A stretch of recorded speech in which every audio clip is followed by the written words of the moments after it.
17वां अध्याय जिसका नाम है श्रद्धात्रय विभाग योग। इसमें 28 श्लोक हैं, 28 श्लोक हैं। तो अब यहाँ पे ये श्रद्धा हमारे मन में क्वेश्चन आता है, ये श्रद्धा क्या होती है? तो श्रद्धा हमारी बुद्धि की एक विशेष क्षमता है, कैपेसिटी है, जो हमारे लक्ष्य के प्रति या लक्ष्य को प्राप्त करने के लिए जो साधन है उनके प्रति विश्वास, समझ, लगन और निष्ठा हमारी बढ़ाती है, और अपने लक्ष्य के प्रति हमारा प्रेम और रुचि बढ़ाती है, ताकि निरंतर हम उस लक्ष्य की तरफ बढ़ते रहें। यह कहलाती है श्रद्धा। तो श्रद्धा सिर्फ एक विश्वास नहीं है, श्रद्धा में ये सब चीजें आ जाएंगी। अब चाहे श्रद्धा हम आध्यात्मिक जगह पर रखें या संसारिक, यह श्रद्धा हर जगह हमें काम आती है। तो इस अध्याय में शुरुआत में ही अर्जुन ने क्वेश्चन पूछा पहले ही श्लोक में श्री कृष्ण से कि जो लोग शास्त्रों का त्याग कर सिर्फ श्रद्धा से यज्ञ करते हैं, उनकी कौन सी स्थिति होती है।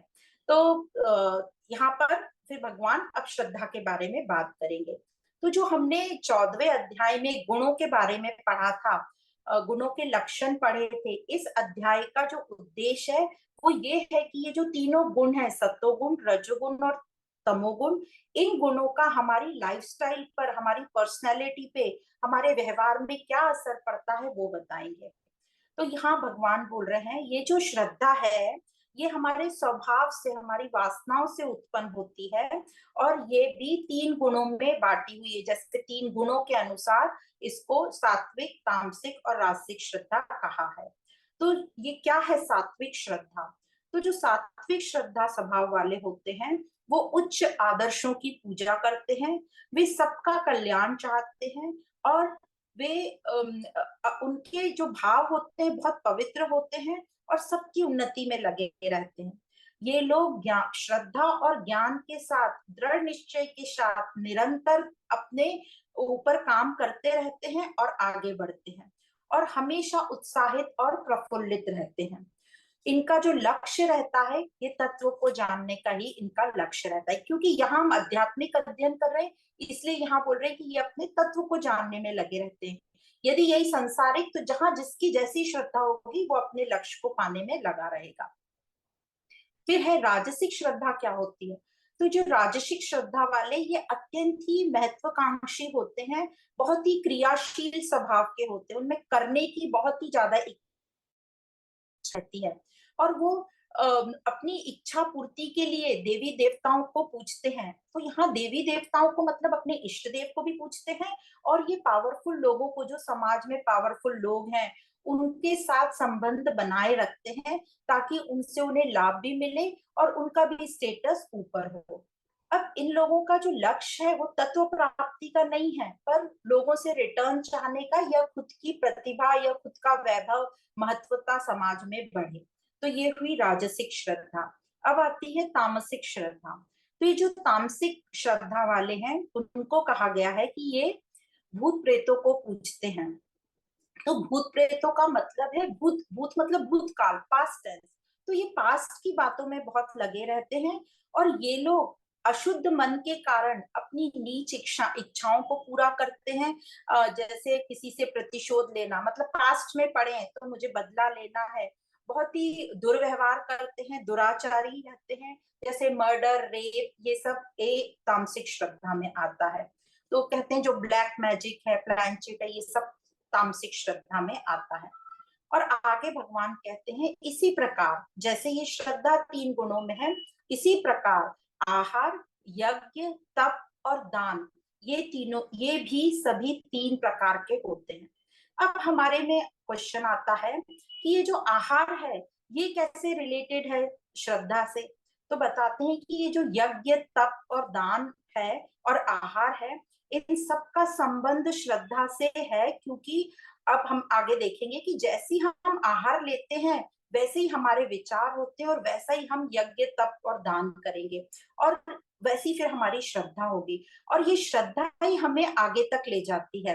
तो जब हमारा आहार शुद्ध होगा तो हमारे जो कर्म होंगे वो यज्ञ कहलाएंगे। और हम ठीक प्रकार से तप, ठीक डायरेक्शन में तप कर पाएंगे, ताकि हमारे कर्म यज्ञ कहलाएं। और फिर इन यज्ञों से जो भी फल आएगा उन सबको हम बांट सकेंगे, मतलब हम दान कर सकेंगे। तो इस प्रकार बताते हैं कि ये जो आहार है ये भी सात्विक, तामसिक और राजसिक रहेगा। तो सात्विक आहार क्या है? तो जो आहार हम सब जानते हैं, अब क्योंकि हम लोग बहुत ज्यादा न्यूट्रिशन में पढ़ते हैं तो सबको पता है, पर यहाँ पे जो दिया है वो हम पढ़ते हैं। जो आयु बढ़ाने वाला हो, जो शुद्ध हो, ताजा हो, जो हमारे में स्थिरता लाए, हमारे में बल लाए, मतलब एनर्जी, जो आरोग्य देने वाला, मतलब हमारी फिजिकल मेंटल फिटनेस रखे, इमोशनली भी हमें बैलेंस में रखे, जो प्रफुल्लता देने वाला हो, जो रसयुक्त भी हो, मतलब स्वादिष्ट भी हो। तो इस प्रकार ये जो आहार, ऐसा आहार होगा, ये सात्विक गुण बढ़ाने वाला होगा। तो आहार हमारे लिए क्या काम करता है? खाद, पानी, धूप का काम करता है। तो इसलिए ऐसा भोजन करने वाले सात्विक कहलाते हैं, और वो कहते हैं यह ऐसे भोजन करने वाले को सात्विक इंसान कहा जाएगा। अब राजसिक भोजन क्या है? जो अति तीखा, मिर्च वाला, अति खट्टा, अति ठंडा, अति गरम, हमने देखा ना बहुत सारे लोग एकदम अति ठंडा, अति गरम चाहिए। तो ऐसा जो भोजन होता है वो दुख देता है, दर्द देता है और चिंता भी देता है, मतलब आरोग्य। तो इस प्रकार हम देखते हैं कि कैसे आहार हमारे विचारों को परिवर्तित करता है। फिर आता है तामसिक भोजन। तामसिक भोजन को बताते हैं जो एकदम बासी हो, दुर्गंध वाला, रूखा सूखा हो, मतलब जिसमें रस नहीं हो, रस रहित।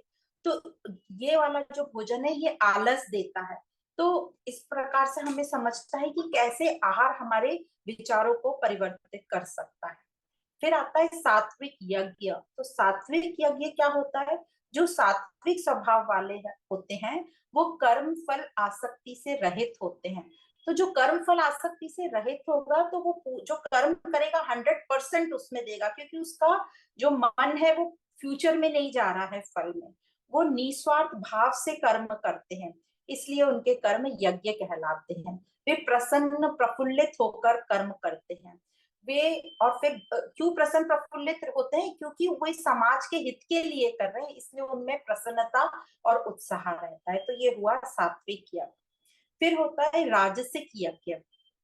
तो राजसिक यज्ञ बोलते हैं जो अपना ज्ञान या धन प्रदर्शन के लिए करते हैं, वो हुआ राजसिक यज्ञ। तो उनमें फल की चाहत क्या रहती है?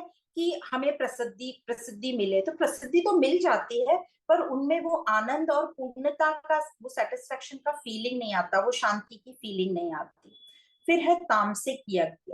तो तामसिक यज्ञ बोला है जो बिना श्रद्धा से, बिना आदर के किया जाता है, बस एक काम निपटाना है इसलिए, तो उसको कहते हैं तामसिक यज्ञ। फिर आता है सात्विक तप।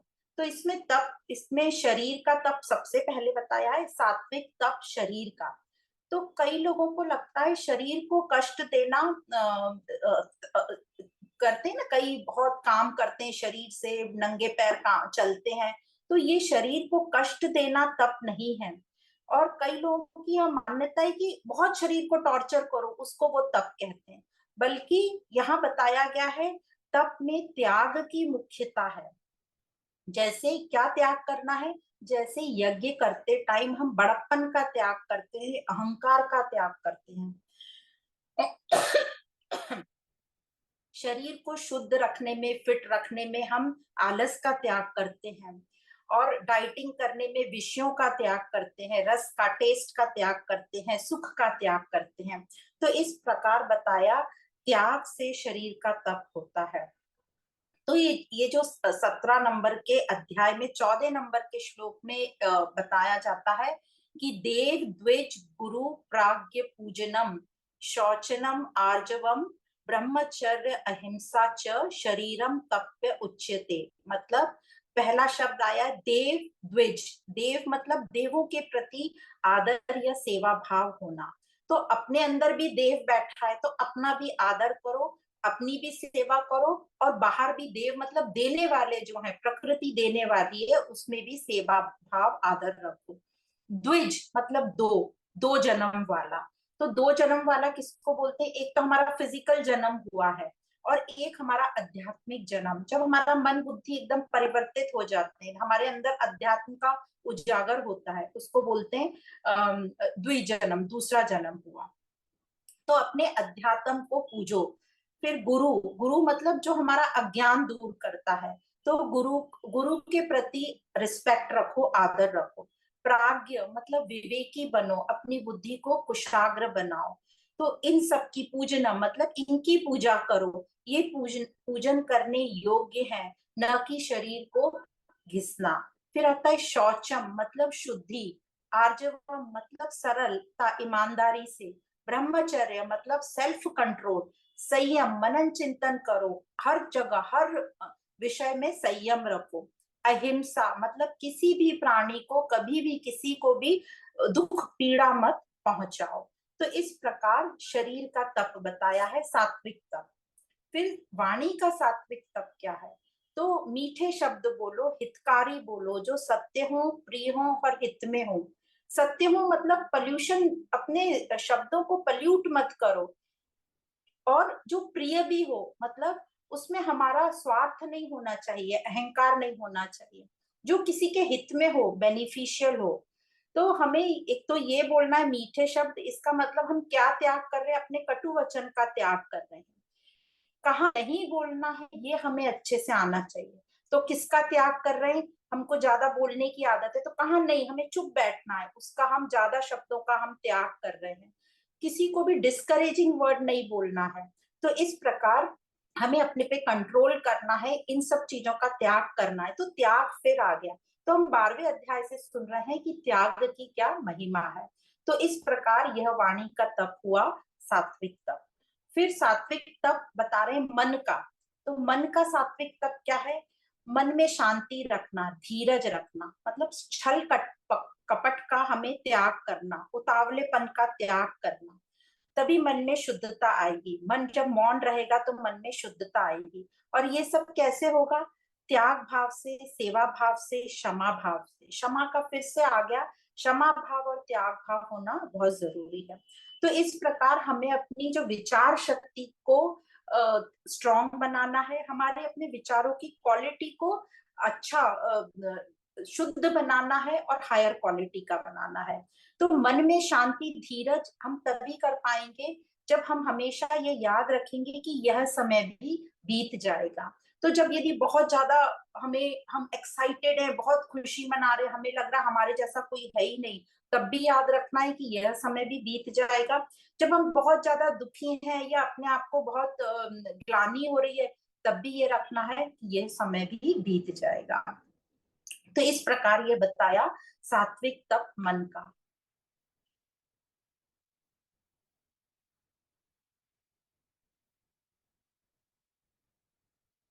फिर सात्विक तप यदि हम कंबाइन देखें, शरीर वाणी और मन का, तो यहाँ पे एक ही बात आती है कि बिना मतलब आसक्ति का त्याग रखे हम और प्रेम भाव से चले, तो वो सात्विक तप कहलाएगा। फिर आता है राजसिक तप। राजसिक तप मतलब जो सत्कार के लिए करते हैं, मान के लिए करते हैं। कई लोगों को हम देखते हैं तप करते हैं, फिर कहते हैं बड़ा फंक्शन करो हमारे लिए, तो सब लोग आके उनको पूजेंगे, उनको गिफ्ट देंगे, उनकी सब जगह जय जयकार होगी। फिर है तामसिक तप। तामसिक मतलब जो अज्ञानवश करते हैं और स्वयं को पीड़ित करते हैं, उसमें अन्य लोगों को का नाश हो तो उनको चलेगा। तो जैसे हम देखते हैं आतंक जो फैलाते हैं, उनको बोल रहे हैं तामसिक तप। फिर आता है दान के बारे में। सात्विक दान क्या है? तो कर्तव्य समझकर, जब हम दिल से, खुशी से, बुद्धि से समझकर दान करते हैं, वो हुआ सात्विक दान। जो राजसिक दान होता है उसमें हमेशा रिटर्न की इच्छा रहती है, या तो अपना बिजनेस बढ़ाने के लिए, एडवर्टीजमेंट करने के लिए, या नेम फेम के लिए जो करते हैं। तामसिक दान क्या है? तामसिक दान जो बिना आदर के, बिना छानबीन किए, तिरस्कार के लिए दे देते हैं, और अपात्र को जहां जरूरत नहीं है वहां दान करते हैं। जैसे हमने देखा कि सर्दी गर्मियों के समय में हम कंबल बांट रहे हैं, हमारे यहाँ का एक्सेस जो भी ठंडी का सामान है वो बांट रहे हैं, जिसकी यूज ही नहीं है, तो वो सब हुआ तामसिक दान। तो इस प्रकार हमने देख लिया यज्ञ, तप और दान, सात्विक, तामसिक और राजसिक। अब आगे कृष्ण कहते हैं कि जिसे सब तक पहुंचना है, वह यह यज्ञ, तप और दान करते हुए त्रिविध का स्मरण करें। अब ये त्रिविध क्या है? तो ये त्रिविध एक ऐसा मंत्र दे दिया, एक इजी मंत्र दे दिया हमको, जो हम यज्ञ दान और तप के टाइम करेंगे तो हमारे में वह भाव जागृत होगा। और वो मंत्र क्या है? ओम तत् सत। अब ये जो ओम तत्सत है, ये तीनों ही परमात्मा के ही नाम है। और यहाँ भगवान कहते हैं कि किसी भी कार्य में भगवान का संबंध हो जाए, किसी भी कर्म में या किसी भी काम में, तो वो सत हो जाएगा, क्योंकि असत से उसका संबंध छूट गया। असत क्या है? मैं, मेरा, मैंने किया, तो उसका वह त्याग कर देता है। तो यह यज्ञ तप दान या कोई भी कर्म हमारा सात्विक हो जाता है। तो सबसे पहले ओम समझेंगे। ओम क्या है? तो ओम शब्द है परमात्मा के लिए ही कहा जाता है, उसको प्रणव नाम से भी कहा जाता है। और हमें याद रखने के लिए कि सभी में ब्रह्म है, सभी में वही परमात्मा है। तो सात्विक मनुष्य जो वो याद रखते हैं कि सब में परमात्मा बसता है, वह हम सभी में है, सबका है, और वो यह याद रखता हुआ ब्रह्म करता है कि सभी यह ब्रह्म करवा रहा है, ब्रह्म के लिए मैं कर रहा हूँ। तो इस प्रकार जब वो याद रखता है, तो जो भी वो कर्म करेगा वो यज्ञ कहलाएगा। उसमें निस्वार्थ भाव होगा, त्याग भाव होगा, आसक्ति रहित होगा।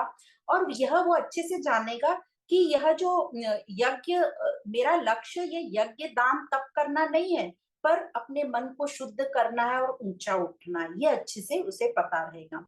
और उसको समग्रता में आना है, वननेस में आना है। अभी हम लोगों को क्या लगता है? यज्ञ करना है, बस यही मेरा लक्ष्य है, वो यज्ञ अच्छे से हो जाए, उसका फल अच्छे से आ जाए, सब लोग उसकी जय जयकार करें, बहुत अच्छा हुआ, बस हमारा काम हो गया। पर सात्विक को ये अच्छे से पता होता है कि मुझे उससे ऊपर उठना है। फिर आगे तत् शब्द। तत् मतलब सब कुछ परमात्मा के लिए।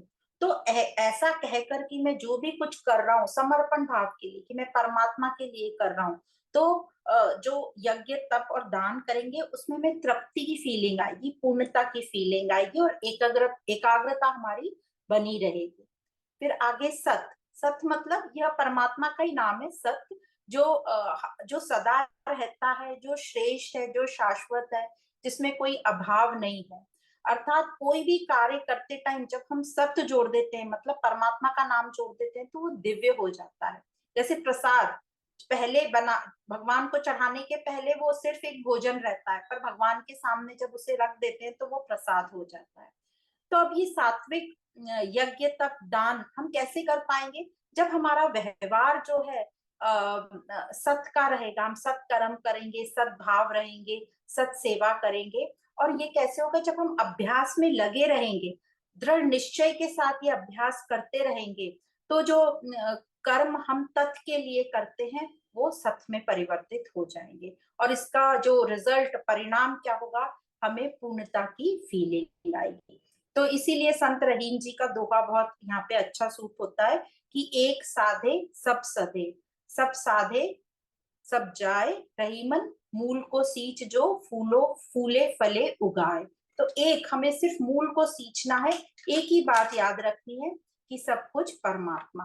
तो इस प्रकार ये श्रद्धा त्रय विभाग में का जो आखिरी श्लोक है, उसमें भगवान कहते हैं कि जो अश्रद्धा से किए हुए कर्म, क्योंकि अर्जुन ने क्वेश्चन पूछा है कि श्रद्धा से सिर्फ किया तो उसका क्या, वो किस गुण में आएगा या उसका क्या परिणाम होगा। तो भगवान ये कहते हैं अश्रद्धा से किए हुए जो कर्म है, भले ही वो शुभ कर्म हो, पर वो कर्म असत होंगे। और उनका फल क्या होगा? तो उस श्लोक में ऐसे दिया, उसका फल भी कुछ नहीं होगा।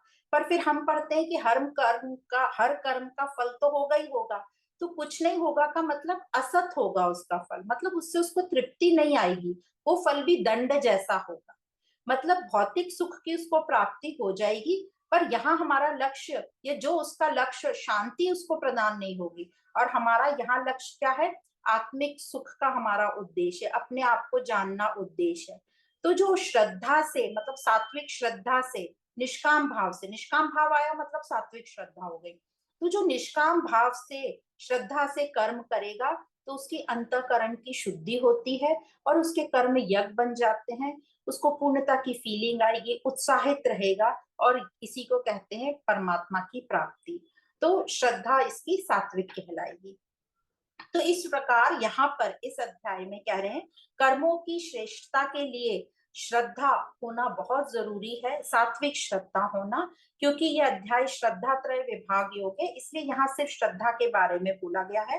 तो श्रद्धा त्रय विभाग योग यहाँ पे समाप्त होता है। और यहाँ पे जो एक दृष्टांत आता है कि एक मछुआरा मछली पकड़ने जाता है और वो अपनी जाल को जब फेंकता है तो क्या होता है, जो सब मछलियां रहती है वो दूर भागने लगती है मछुआरे से, पर जो मछलियां वो मछुआरे के पैर के पास आके बैठ जाती हैं, वो मछलियां बच जाती हैं। मतलब श्रद्धा का रोल यहाँ पे बताया जा रहा है। तो अपने लक्ष्य के प्रति हमें श्रद्धा रखनी चाहिए, तभी हमारे में लगन, उसके प्रति प्रेम बढ़ेगा और हमारी उन्नति होगी। तो श्रद्धातर विभाग योग यहाँ समाप्त होता है। आप सभी को बहुत बहुत धन्यवाद कि आपने श्रद्धा के वचन बहुत श्रद्धा से सुने।